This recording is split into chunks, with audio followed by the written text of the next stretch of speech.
उत्तर प्रदेश की पार्टी जन अधिकार पार्टी के राष्ट्रीय अध्यक्ष बाबू सिंह कुशवाहा प्रयागराज पहुंचे थे, जहां उन्होंने प्रयागराज मंडल के सभी पदाधिकारियों और आए हुए कार्यकर्ताओं के साथ मीटिंग की और उन्हें संबोधित किया। मीटिंग के बाद उन्होंने मीडिया से बातचीत करते हुए कहा कि वो न तो एनडीए के और न ही INDIA यानी इंडिया दोनों में से किसी के हिस्सेदार हैं।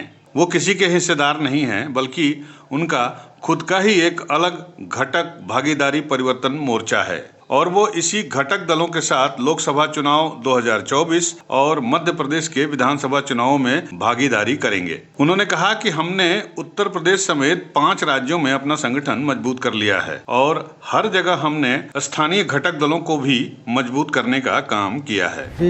ना तो हम एनडीए में हैं ना इंडिया में हैं।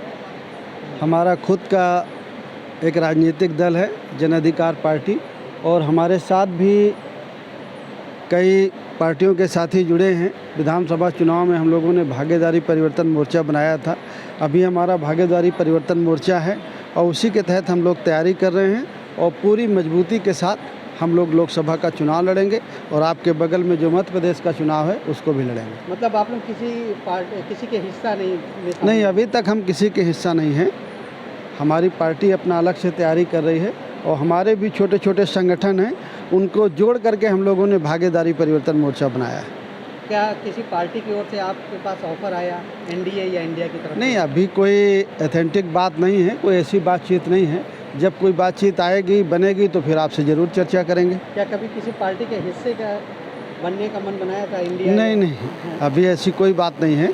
जब ऐसी बात आएगी तो जरूर आपसे चर्चा। जन अधिकार पार्टी ने अपना परिषद बनाने की बात कर रही है, क्या बिना संगठित दलों या? देखिए, हम अपनी तैयारी कर रहे हैं।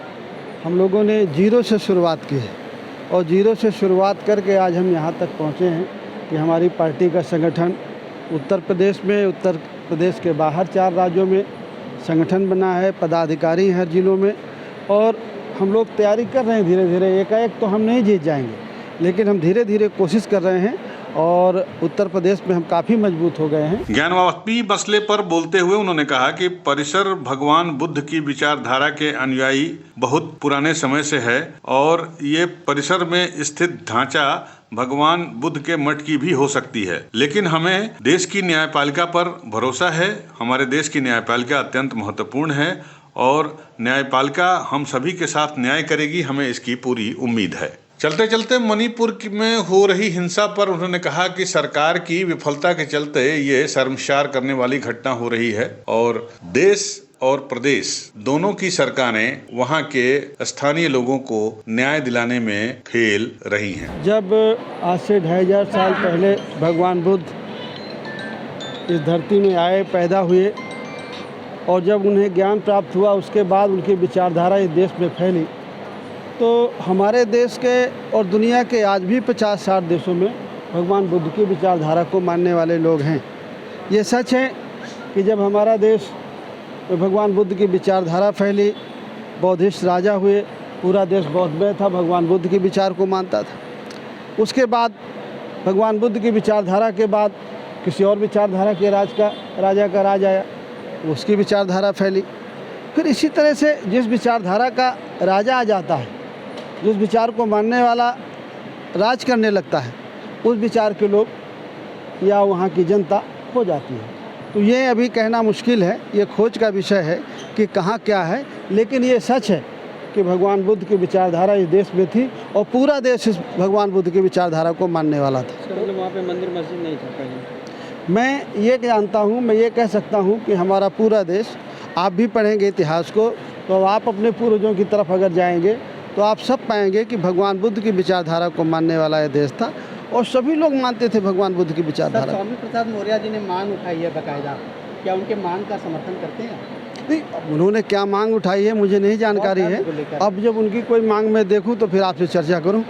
बात करें अगर मणिपुर की, जिस तरीके से मणिपुर में हिंसा हुई है, आप एक राष्ट्रीय अध्यक्ष हैं, आपने इस हिंसा को कैसे देख रहे हैं? मणिपुर की हिंसा बहुत गलत है। जो वहाँ की महिलाओं के साथ हुआ, वहाँ के लोगों के साथ हुआ, जिसकी निंदा जितनी की जाए उतनी कम है।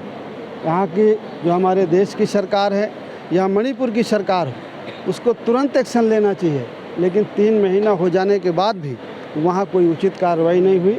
माननीय उच्च न्यायालय को, उच्चतम न्यायालय को उसमें कमेंट करना पड़ा और आज उनकी देखरेख में वहाँ की सुनवाई हो रही है। यूपी न्यूज़ 9 के लिए प्रयागराज से विमल श्रीवास्तव की रिपोर्ट।